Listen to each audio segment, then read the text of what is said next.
Good morning students, how are you? कैसे हैं आप सब? नेक्स्ट टॉपिक हम करेंगे आज के वीडियो में, दैट इज़ सिलेक्शन प्रोसेस।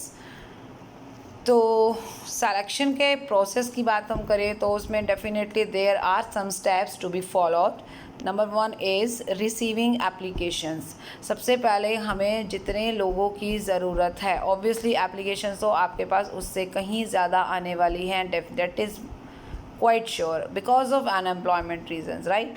तो मे बी जो भी एप्लीकेशंस आपके पास आएंगी वो एप्लीकेशंस के आधार पर आपको फिर उन एप्लीकेशंस में आप बहुत सारी चीज़ें मेंशन की जाती हैं, जैसे उनका पूरा बायोडाटा है, उनका एक्सपीरियंस है, उनका लैंग्वेज की नॉलेज है, रेफरेंसेस हैं, कितना सैलरी वो एक्सपेक्ट कर रहे हैं हमसे, उनका मैरिटल स्टेटस, उनका फिज़िकल फिटनेस।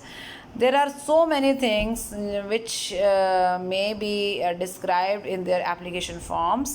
Now, applications आपके पास आ गई हैं, but obviously you can't select all the candidates, all the applicants. आपके पास तो सीट कम है लेकिन applicants ज़्यादा हैं.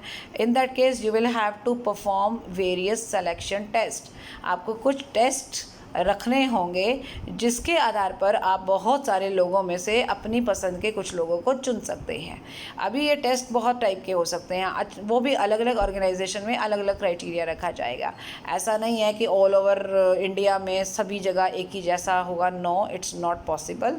तो वो डिपेंड करेगा कि किस तरीके की जॉब है। अभी क्योंकि हमें सेलिंग फोर्स को अपॉइंट करना है, हमें ऐसे लोगों को लगाना है जो सेलिंग एक्टिविटीज़ कर सकें, तो हमें ये भी देखना है कि क्या वो ऐसी एक्टिविटीज़ करने में सक्षम हैं। जाहिर सी बात है, इस तरीके के टेस्ट हमें बनाने होंगे।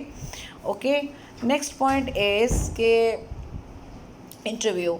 अभी ये सिलेक्शन टेस्ट हम करेंगे, जैसे कई बार रिटन टेस्ट किए जाते हैं, उसमें उनकी नॉलेज चेक की जाती है और एक थोरो नॉलेज हो जाती है उनके सब्जेक्ट से रिलेटेड, क्या पढ़ रखा है अभी तक उन्होंने, क्या क्या डिग्री हैं, उसके आधार पर या हमारा जो भी क्राइटेरिया उसके आधार पर हम कुछ टेस्ट उनके लेंगे।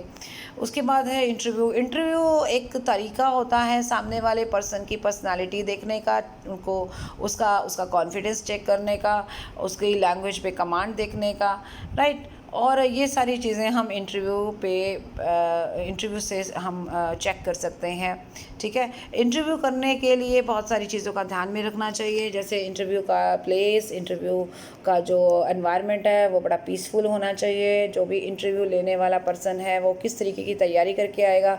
जैसे मान लीजिए स्ट्रक्चर्ड इंटरव्यू है, स्ट्रक्चर्ड इंटरव्यू यानी कि जिसमें ऑलरेडी क्वेश्चंस डिसाइडेड होते हैं कि आपको क्या पूछना है, राइट। तो you will have to prepare the questions in advance, कि आपको पता है कि आपको क्या क्वेश्चन पूछने हैं।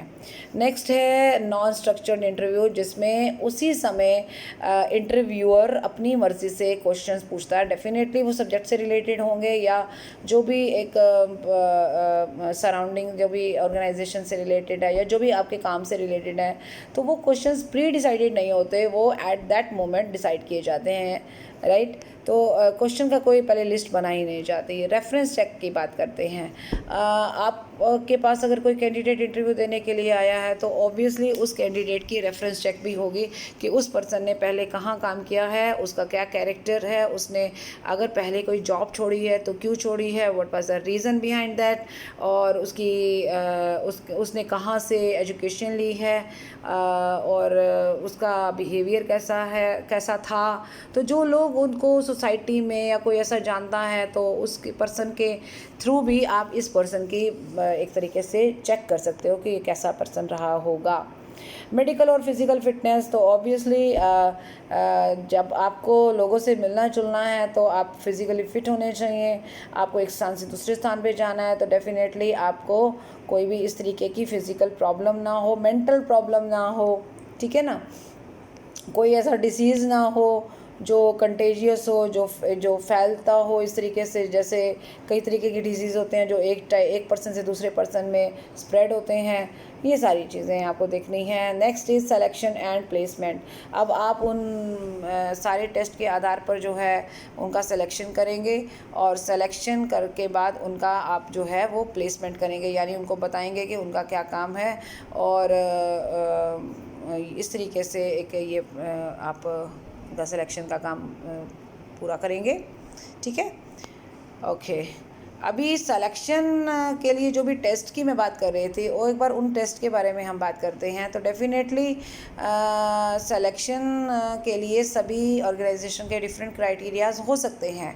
मे भी कुछ लोग जो है बहुत सारे टेस्ट परफॉर्म करेंगे, कुछ लोग शायद ज़्यादा वर्बल बातों पर जाएंगे बजाय रिटन टेस्ट के।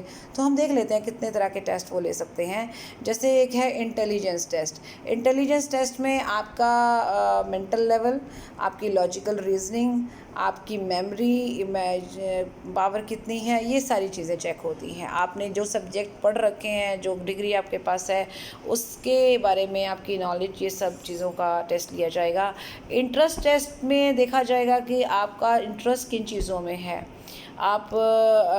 आपको जो कार्य सौंपा जाने वाला है या जिस काम के लिए आप अप्लाई आपने किया है, तो उसके लिए आपके अंदर वो कैपेबिलिटी है या नहीं है। पर्सनालिटी टेस्ट में आप अपने आप को कैसे एक्सप्रेस करते हो, आपके अंदर पेशेंस कितनी है, आपका बात करने का तरीका, आपका confidence level, these things are checked. Next is achievement test. Achievement test में आपकी क्वालिफिकेशन क्या रही, आपका एक्सपीरियंस कितना था, आपने कहाँ कहाँ काम किया है। मान लीजिए अगर आप एक्सपोर्ट के बिज़नेस में लगे थे, तो या अगर आपको एक्सपोर्ट बिज़नेस के लिए अपॉइंट किया जा रहा है, तो आप क्या इससे रिगार्डिंग डॉक्यूमेंट से आप परिचित हो या नहीं हो, ये सारी चीज़ें भी देखनी होती हैं। Next is aptitude test. Aptitude test में ये देखा जाता है क्या आपके अंदर सीखने की कला है, कैपेबिलिटी है। बहुत सारे ऐसे लोग होते हैं जो बहुत कैची होते हैं, बहुत जल्दी सीख जाते हैं। तो ऑब्वियसली हर ऑर्गेनाइजेशन में ऐसे लोगों को ही पसंद किया जाता है जो जल्दी से सीखना चाहते हों और जल्दी से उन चीज़ों को कैच कर सकें। Next is situation test. Situation में अगर मान लीजिए आपके ऊपर कोई प्रॉब्लम आ जाती है, कोई ऐसी कोई इवेंट होता है, कोई घटना होती है, in that case how will you react. तो रिएक्शन बहुत इंपॉर्टेंट है। तो दो पर्सन डिफरेंट सिचुएशन में डिफरेंट तरीके से रिएक्ट करते हैं। एक बहुत पॉजिटिव तरीके से उस बात को हैंडल करेगा, एक बहुत नेगेटिव हो जाता है। तो जाहिर सी बात है कि जो पॉजिटिवली रिएक्ट करेगा वही जो है सेलेक्ट होने के लायक है। तो केस स्टडीज़ दी जाती हैं इसमें और आपसे पूछा जाता है कि आप इन परिस्थितियों में कैसे रिएक्ट करोगे। एटीट्यूड टेस्ट में भी यहाँ पे वही पॉजिटिविटी देखी जाती है, आपका दृष्टिकोण देखा जाता है, आप चीज़ों को, आप घटनाओं को, आप लोगों को किस नज़रिए से देखते हैं, that is much more important. And the last topic is precautions in the use of selection test. तो जब भी आप सिलेक्शन टेस्ट परफॉर्म करें तो आपको कुछ बातों का ध्यान रखना है, जैसे जो भी सिलेक्शन के टेस्ट आप ले रहे हो वो उस जॉब से ही रिलेटेड हो जिस जॉब के लिए आप एप्लीकेंट को इंटरव्यू या उसका टेस्ट ले रहे हो। नेक्स्ट इस ज़रूरी नहीं है कि एक टेस्ट में एक पर्सन फेल हो गया है तो वो सभी टेस्ट में फेल हो गया। मे भी एक टेस्ट में फेल होने वाला शायद 4 टेस्ट में आपको पास होके भी दिखा दे। तो आपको सिर्फ एक टेस्ट के आधार पर सिलेक्शन नहीं करना चाहिए। नेक्स्ट इस जो सिलेक्शन टेस्ट हैं वो ऐसे लोग ही ले जो ऑलरेडी एक्सपीरियंस्ड है और जिनके पास इस तरीके की कैपेबिलिटी है। उसके अलावा जो भी टेस्ट लिए जाएँ वो कॉन्फिडेंशियल रखे जाएँ ताकि कोई भी इस तरीके की बात ना हो। और इसके लिए पूरे अरेंजमेंट्स प्रॉपर ढंग से हों और जो इनका टेस्ट का इवैल्यूएशन है वो बिल्कुल फेयर तरीके से हो।